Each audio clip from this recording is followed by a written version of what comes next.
Sinuyod din ng mga otoridad ang ilang hinihinalang kuta ng isang gun for hire group naman na nambibiktima raw sa Timog Katagalugan. Kabilang sa mga inaresto, isang pulis. Mula sa lungsod ng Tagaytay, nakatutok live si Micaela Papa. Micaela?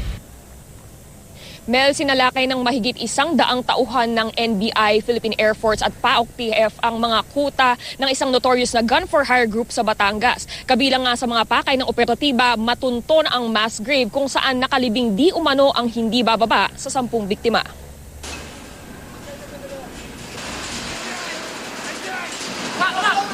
Sa bisa ng search warrant, sinalakay ng pinagsamang pwersa ng NBI, Air Force at PAOK-TF ang 8 lokasyon na pinagtataguan daw ng notorious na gun for hire group na tumatrabaho sa Southern Tagalog.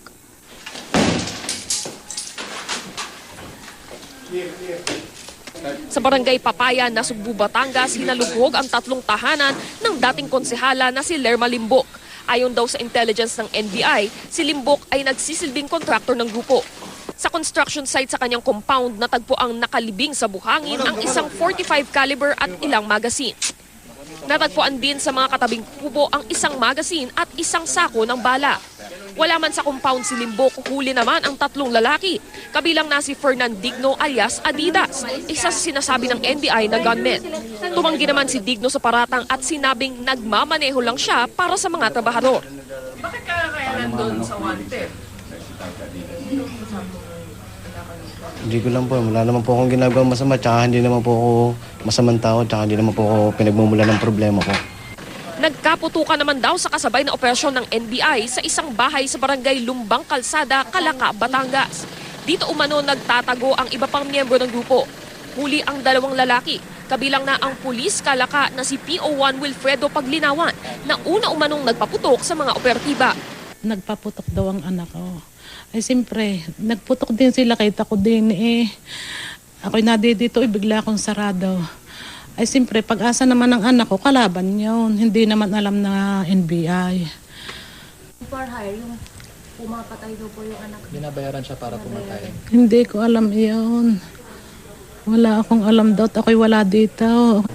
Kabilang sa nakuha sa bahay ang isang improvised shotgun, isang Armalite, isang 45 caliber, granada at ilang sachet ng pinaghihinalaang shabu. Sinimulan na rin ng pulis ang paghuhukay sa pinaniniwalaang mass grave na luman umano ang di bababa sa 10 biktima ng grupo. Ngunit sa mga sandaling ito, wala pang natatagpuan. We will continue with our efforts to investigate this. What would be the charges against those arrested? Definitely for violation of the firearms law. And so far as the sachet that is suspected to be shabu, we will have it examined, and if found positive, then we will file appropriate charges. Mel, hanggang sa mga sandaling ito ay sinisikap pa rin matunto ng kinalalagyan at makunan nga ng pahayag itong si Lerma Limbok. Mel? Maraming salamat sa iyo, Micaela Papa.